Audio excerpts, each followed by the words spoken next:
Hello, everybody, and welcome to episode 8 of the Travel Bug Girls podcast. We're glad you guys came to join us today. Hello. I'm Kimmy. I'm your host, and I'm here with Tina, Cassie, and Heather. We are the Travel Bug Girls, and today we are going to talk about how to have a wonderful extended family trip. I'm very excited to learn about this because I have some disaster stories, but not really any wonderful stories. So, We all need Cassie to plan our family vacation. yes, Cassie is she's our family travel planner. And so she's going to kind of be taking the lead on this one and hopefully give us some great tips on how we can plan a successful trip with our extended family, which you do quite often, right? Am I right, Cassie? Yeah. Once a year at least. Okay. I know some people consider extended family. I have myself and my husband and my 2 children, and then my mom and dad and sister and brother-in-law go a lot with us too. And I know it's not the same for everybody, but the travel hack with children is take the grandparents. So I love that. Built-in babysitters, right? Yep. Well, let's just jump right into it. I'd love to hear one of your stories. You have any good extended family trip stories? So the very first time my extended family went on vacation, me and my husband had been married a year, and I was new. We were all new. I was the traveler from day one. Everybody thought, hey, let's get Cassie to plan us a family trip. We all want to go to the beach. So Cassie had never been to the beach. Um, so we had a Facebook family group. And if I could give anybody, use a travel agent to mediate, because somebody has to take the lead. You have family members that are just kind of like out in the outskirts, like, yeah, whatever you guys do are fine. Then you have family members that's like, I don't like the way that pool looks. I don't like that place. That's near some place I don't want to be. So a travel agent could help alleviate a lot of your stressors. So the very first time we went, we had no idea about the beach, anything like that. There's about 15 of us that go at any one time, my uncles and aunts and cousins at that time. I've always been I'm the one that's going to take the hit gal.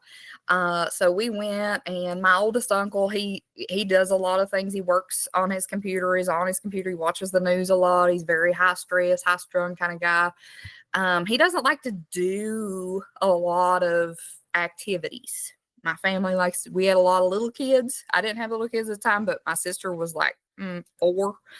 My cousins were all small. So we got this house because we thought, hey, a great way to help with this trip cost is each family will take a meal a night. And so each family, we all said what we were going to get, what we were going to fix, made sure it was okay with everybody, the basics, spaghetti, hot dogs, hamburgers, that kind of thing. But each family was in charge of cooking enough each night for everybody. So my aunt, she would go out and do the things with us, but my uncle would stay back at the room. So we went back to the room at least 2 to 3 times a day because her oldest son was a teenager. And we went to the Taco Bell that was by the house so much. They learned who we were and what we were going to order in the week that we were here at this beach place. I think we were there 14 times in 7 days. So every time, and she would be like, we've got to go take them some lunch. We've got this, this was in the days prior to Uber Eats and all of these things. So she was very worried about them eating. So we had to be the ones to take the food all day, every day. So that's just kind of my funny little, you got to know your family story. Mm-hmm. But generally, when we're going to plan a big family trip, we're currently looking at Yellowstone now to go with most of us. So we do look at houses versus hotels because we do cook a lot of our meals. Especially my great aunt, she goes now, and she is a big breakfast person. She'll make a breakfast and that would feed an army. So that helps kind of offset your cost a little bit. But as far as just general, what we do is I know each family's different and people can be difficult. They have different ideas of what a vacation should be for them. And I think it's important to kind of put that all out there at the beginning, that, hey, we're going to plan some things. If you don't want to do those things, it's okay. We don't have to hold each other's hands every minute of this trip to have a good time. I know the beach is a place that we go a lot that seems to, if you have kids, you can occupy them at the beach. If you are bored, you can walk out to the beach, things like that. That's very important, is looking at your location and where you all want to go together. Mhm. And especially now with older parents, older members of the family going, we have to look at mobility, accessibility, what's everybody going to want to do while they're there, stuff like that. And that's up to your lead person to figure out what you're going to be doing while you're on vacation. So How do you determine like your budget? Because you have a lot of different families coming together. They might be have different budget constraints or no budget constraints. So how do you decide, like, as far as like the money part of it? Because I know that can be like a huge stressor, and with families, and end up causing issues. So what's a good way to work that out? I think the best way with a budget, I think the destination is generally, the budget and destination kind of go hand in hand. So one year as a family, we live about 3.5 hours from Cincinnati. We were all having a rough year that summer, and everybody financially was just really having a hard time. So we did 5 days in Cincinnati. There was zoos, there was aquariums. We stayed very cheap in a very sketchy area, but all the kids cared about was the pool. So as long as our hotel had a pool, like, that box was checked.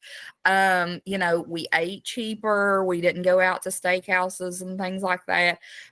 But there was things to do as a family that was interesting. We were in an area that you could walk if you wanted to go and shop and nobody was there, kind of thing. But I think the destination is probably at the top of the list with your budget. Also, you have to look at, see, with the destination and the budget is transportation.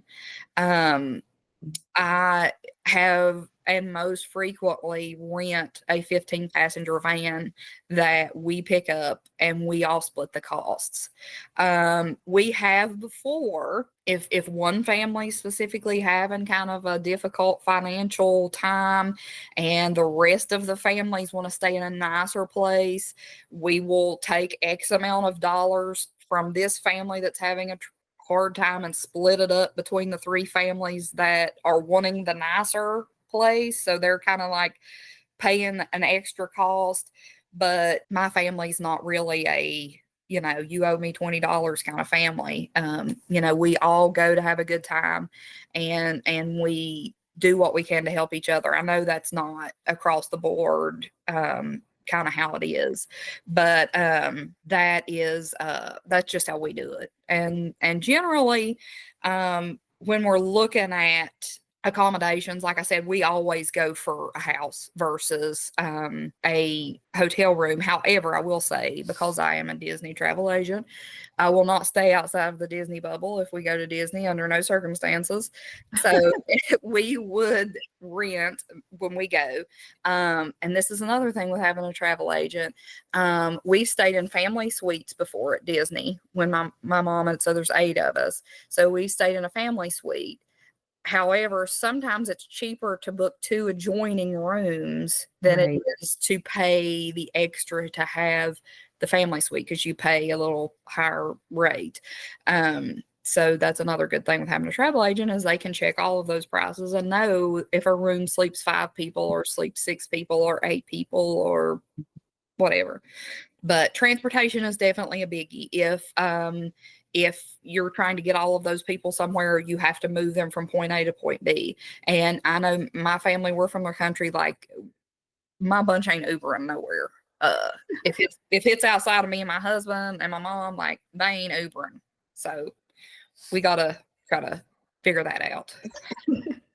That's a real issue. Like Cassie, that's a real issue. Like so I'm mostly working with European travel, and in Europe, that's a huge issue, especially once you move into that mobility limited group. That is, or even like babies and strollers, just the infrastructure there. You're talking cobblestone streets, sometimes like really high curbs that are granite, and people have to step up and down just to get on and off a sidewalk or get into a building. And if you're like, well, we always rent a house, which is what we did in America too. We always rented a big house when we traveled together as family. Well, now once you're in Europe, that's cool. There are lots of apartments you can rent for the week in Paris or something, or Italy, but you're going to be climbing 4 flights of stairs and carrying all your luggage and hauling your grandma up there and the stroller, and like it's not a small thing. So like mobility and transportation, huge. And you definitely want to do some research and not just choose the most obvious, cheapest thing. Definitely having an expert is key in that situation. Yeah. Even car seats seem to be like the bane of everybody's existence as is a car seat, and figuring out if this has a car seat, or can we add a car seat, or do we need to take I hate taking car seats, booster seats on the plane because they're beat all to heck, and then by the time you get them off, are you going to get them? Are they on a different plane? Like, it's always been an issue. But on top of transportation, and with any family thing, I think communication is the key. Mm-hmm. If you keep everybody informed and in the loop, you will circumvent a lot of problems that are going to occur with the possibility of traveling. We had touched on it before, vacation versus traveling. I have aunts and my mother that like to shop. They would shop till they dropped the whole trip. That's all they want to do when they go is shop. And then we have my uncles and myself who are a little more geared. We like historical things. We like to go do historical stuff. And then I have an uncle and an aunt that they don't want to do anything. Like they just want to chill out at the place. Like bring us something back to eat. We're good. We don't have to go anywhere. So I think when you're thinking about a group of people, generally what I do, we like to do, we always like to stop at a welcome center and get a lot of pamphlets. And day one, all those pamphlets are on the table. We all watch the news, the local news, so we can see the weather.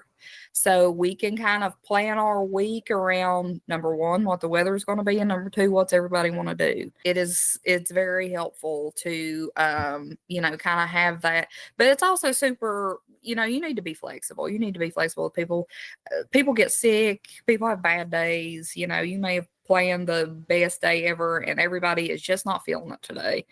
It's you have to be very respectful of your family and what their needs are individually. But generally, I think communication is the way to get things across. If you want to change something, my husband always says, just pick and tell us what we're supposed to be doing. And so we have a lot of, I don't care what we do, whatever, that's fine. I don't care where we eat. Like, so somebody's got to pick. Somebody has to be better. Yep. Yeah, that's true. There's a lot of tools though now that exist that make that easier. Like, the example of like spreading out, here's all the pamphlets, here's all the ideas. Now we have some systems that we work with that, they have like all the common tours and activities and tickets available in one place. And you can grab a link and share that link with your whole group in advance and be like, hey guys, look through this. And then everybody message me like your top 2, and we'll narrow it down to like what seems to be consensus we all want to do, and then that way you can plan ahead and buy tickets in advance. And sometimes it includes transportation, so if it's like you're going to go tour some town or something, then they'll pick you up and they'll drive you around, and then you guys don't even have to figure out all of that logistics because there's a professional who does it every day who can help you do it.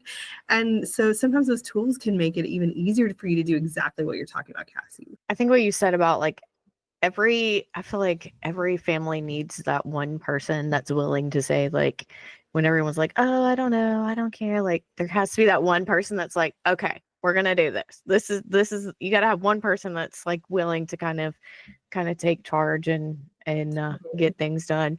And We are also, leaving at 10 a.m. Everybody be up and ready. yes. Exactly. Otherwise, it will be 1:30 and everyone will still be laying around the house. And then the thing that you wanted to go see closes at 2:15. By the time you get there, you're going to, and also I've learned that when you're traveling with a big group of family, everything takes a More long time. time. Yes. Like it takes longer to get out the door. It takes longer to get in the car. The whole process of moving a large group of people just takes more time, and you kind of have to like build that in and just expect. Pack your patient pants. Yes. Let's pack your patient pants. Pack your patient Bring pants. something to occupy your time. Absolutely. Absolutely. Yep, I love that. And also, I will throw this in. Anticipate the person that is the hungriest in your group being hungry before everybody else and being ready to eat again before everybody else is. That way you will stave off a lot of arguments if you keep people fed. Yeah. This is Yes. what I've learned. So absolutely try to anticipate that before it becomes a problem. When somebody's hungry, it's a problem now. It's too late. Yeah, it's already too Exactly. late. I'm the snack person as well. Yeah. So I'm Yeah. packing snacks and trying to keep people from starving to death till we get somewhere to eat. I will say though, if you travel with young children, my family is fantastic. We went to the beach last year, the beach that we stay by the Taco Bell, because that is our frame of reference of where we stay now. And it was the best vacation I had in a long time, because my uncle was taking my kids to the pool because he was taking his kids to the pool. My aunt was going out on the beach, so she took the kids out on the beach like to throw football. So there was a lot of downtime that I'm not used to having because I am the planner and the mom and the doer. So don't take that for granted with an extended family trip. If you're a mom with small children thinking, oh my God, it's just one more thing I have to do, because a lot of times your children will be occupied with just the sheer amount of people that are there. But I will say too, at the same time, if you have small children and you have people that get irritated with small children, I could see that becoming a problem. And you may want to book somewhere that has outs, like you can go out on the porch, you can go, down the street to eat, somewhere that is easy to get out around. We had a little cul-de-sac you could go walking. There were picnic tables, so if my kids were bothering you, you could, go, or I could take the kids outside. So I do see that being a problem sometimes. I think even without kids, like our family has a lot of introverts. I'm not one of them. But we have a lot of introverts in our family. And so every single family unit has at least 2.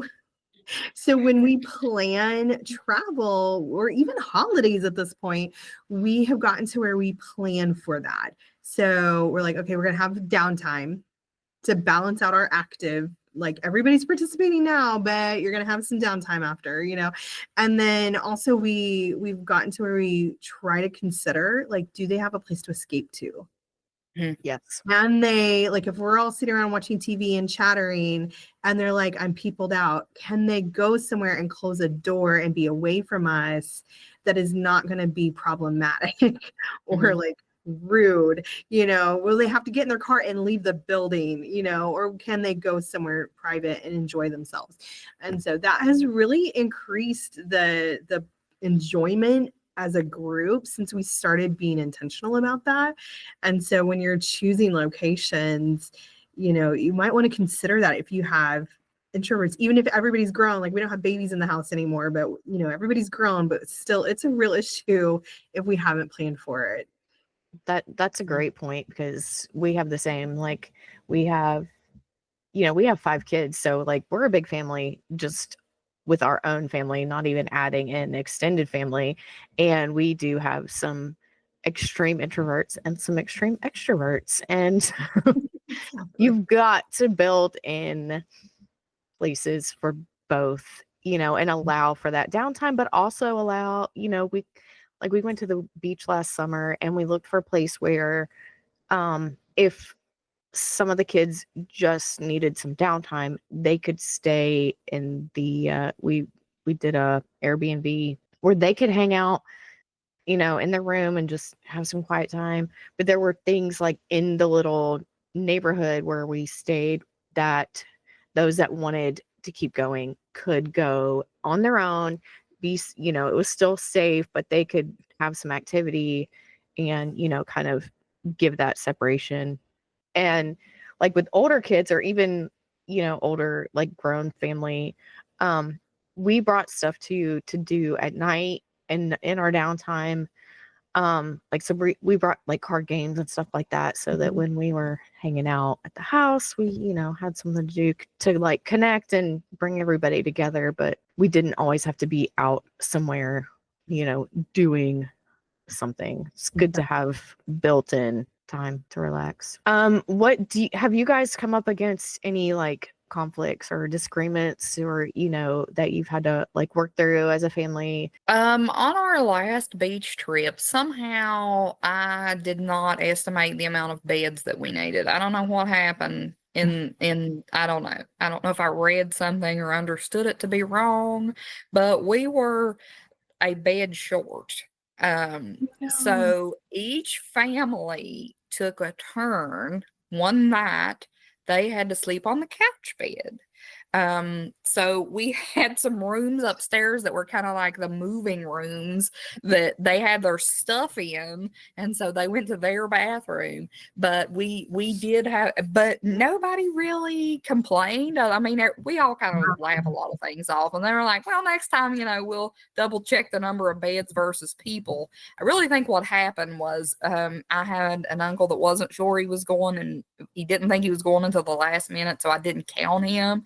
And that made up for our beds. But everybody was super gracious about, tonight's my night on the couch bed. And the first time that we went back, the original first time, me and my husband were newlyweds. I will say this is a funny story, but we didn't think about, so we had the correct amount of beds, but the top floor didn't have a door to the room, and part of the wall went into the stairs. So we were the only ones that didn't have children. So guess who took that room? The newlyweds.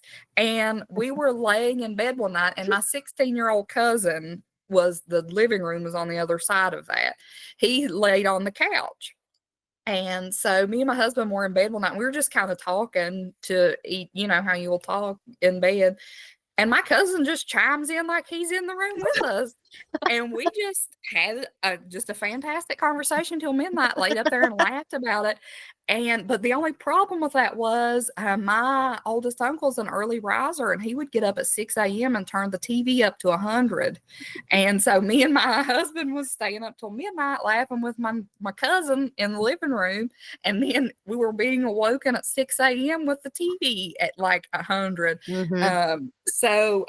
Just we've ran into some things, but it always makes for the best stories after. I mean, so That's hilarious. I think, Yeah. it's been a long time since I've traveled with younger kids, but when my stepsons were 11, 12, we took a road trip to Florida, and we got this beach house, overlooking the beach and all these things, and And I was like, oh, this is just wonderful. This is great. And one of the first things that they did was close the blinds over the window that looked out into the beach because they wanted to see the TV better to play their video games.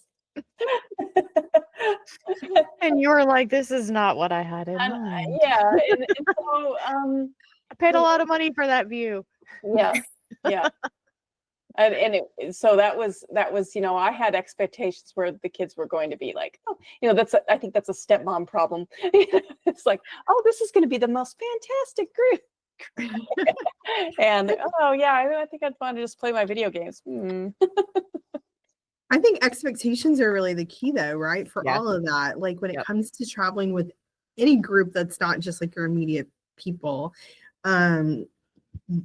expectations are the key. And like Cassie said it at the very beginning of this episode, like sitting down and laying it all out on the table from day one and saying like, here's what we're hoping, here's what we're expecting, here's what we want to put into it. Like being really clear about those things up front is the key. And when you are traveling with people where you don't have the kind of relationship where you can easily have those conversations, you're automatically setting yourself up for some conflict. I think that's why some people avoid traveling together. But if you can practice, I mean, what a great coming from a family where my parents are family therapists, but what a great opportunity for you to practice that. If that's not part of your family dynamic, is to sit down and have a conversation openly with your family. But this could be true if you were traveling with a group of friends, right? That you need to be really upfront. And I think when you do hear stories of extreme conflicts. I mean, lots of people are just crazy, which there are crazy people. And those would be very entertaining stories for us. But like, thank goodness that's not usually the case. Like what really you're going to talk about is money. Who has to sleep where? Oh, why did they get the king suite and we have to sleep on the sofa bed? Like that would be a normal fight among a family, I think, and so being able to like talk up front about what's going to happen and why and how the decisions are made is so powerful. The only story I'm going to share is we went one time exactly to Disney, and it was a multi-generational family trip and none of us had ever been, and we all went together for the first time ever. So the first time we ever used a travel agent because none of us knew what we were doing, and she planned the whole thing and it was so great. But our private conversations before going, like as a couple, we're concerned that we're not all on the same page about how money will be spent on the trip. Like we've already paid for the trip, but in a day-to-day basis, when we're in the park and now I'm hungry, great example. I'm hungry. I'll be the first one hungry. I'll be the first one that needs to go to the bathroom. I'm worried about how that's going to affect the group. If we're all like, hey, but we're trying to run across the park to get on this ride. And I'm like, I got to go to the bathroom and then I got to eat something. And otherwise I'm going to murder all of you. Like, we're not going to make it. Like I was truly concerned, not only that I would be unhappy on the trip, but that I would create conflict, that I would affect others in a negative way on our one big expensive vacation together. I was concerned about that before we ever left. And so, we had to kind of plan ahead and say, okay, how are we going to handle it? Like, I want to have that conversation now. What is going to happen when I'm hungry and everybody's like, oh, well, we saved bologna back in the car. And I'm going to be like, nah, I'm eating right now.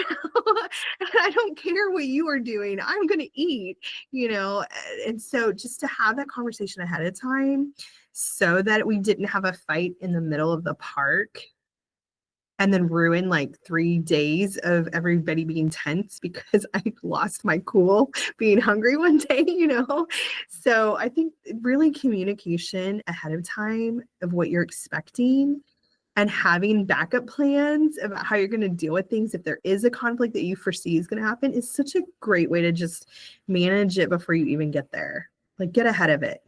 Yeah. That's really the best. Like, be brave while you're at home and get ahead of it. I think too, it's important to not to think, don't project your expectations to everybody else. These are the things I need to say that I enjoyed the trip is not what you need to enjoy your trip. Especially with Disney. Me and my husband started Disney back when my original son was 2 years old. And we were a go, go, go every minute of the day, running here, running there, barely stop to eat. Like, let's see how much we can get done. Okay.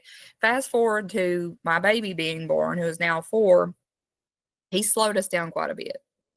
My husband still wants to maintain that momentum. We are unable to maintain that momentum.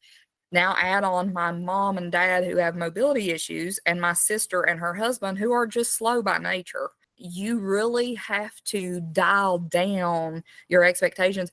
And a lot of things they do, like my mom is willing to watch my kids for us to rope drop the park because she would rather sleep in. But then my husband thinks that you're wasting the money on a park ticket if you're not there from the time it opens till it closes. Oh, no. But as long as everybody is enjoying their day, it doesn't matter if we've got what we want and they've got to ride 2 rides and eat and they've had an equally exciting day, then everybody's happy. So let's not, say that, oh my God, if we don't tour this lighthouse or do this thing, then, it's going to be a terrible trip. Everybody's going to have a terrible time, because that's not the case. That's such a good point. Yeah, Like, right. and sometimes somebody needs to stay back for a day. If you're doing 7 days at Disney, 7 days in Europe feels the same. Let me tell you. It's just a lot of walking. It's a lot of a lot. It's a lot of everything, right? And so if somebody is like, this is my 1 week off and I just need a minute, like can I just like sit this part out? Like, to give them the freedom to do that. And like really not like I get all up in my feelings about it. And I'm like, all right, does this mean they're miserable? Does this mean they're unhappy? But no, usually they're going to be happier. And we're all going to be happier and have a better time if you will let them if they're brave enough to communicate to you what they need. Hey, I need to sit this part out and we'll meet up for dinner. Awesome. Like that, you're all going to end up happier when you can let people have that freedom to do what they need to do in order to enjoy themselves. Yeah. I think that's a great point to wrap up on. Like that kind of summarizes everything we talked about. Like if just having a little flexibility and letting each person have what they need to have a good trip, and being clear about expectations and planning for food. That's the most important thing. Plan for food. Don't be so tight with your food budget. Like, Yeah. let's put a little extra money Let's in eat the food the budget. food, everybody, and Definitely nobody the gets key to angry. keeping me happy. Bring the snacks. I would rather pay $7 for Disney Mickey shaped Cheez-Its than have my child have a meltdown and have to leave the park. So just pay the money for the Cheez-Its and go on. Yep. Same. Well, thank you guys for joining us today. Let's end with our usual question. Where is your mind today? Tina? I think my mind went to Italy because I would like to have a trip there, maybe with my mom. Oh, I've never been there. I'm thinking about France for the same reason. My mom lives in France and I get to go visit her this fall. So I'm excited to go to France. Cassie? I think mine's probably South Dakota. We're going to do a road trip home from Yellowstone, and we're going to stop and see a couple of sites, and Mount Rushmore is one of them. So I've been looking for things to do in that area recently. Cool. Well, mine is Disney. I'm thinking about Disney. All this talk about family trips. One of these days, we want to take all of our family to Disney. So that's kind of what I was thinking about. So now that you've heard where our minds are, you can share your answer with us on Facebook under this week's podcast question at facebook.com/travelbuggirls. You can find us on your favorite social media by using @travelbuggirls. And you can join our VIP group on Facebook. It's on Facebook groups under TBG Travel Bugs or at facebook.com/groups/TBG Travel Bugs. Thank you all for being with us today.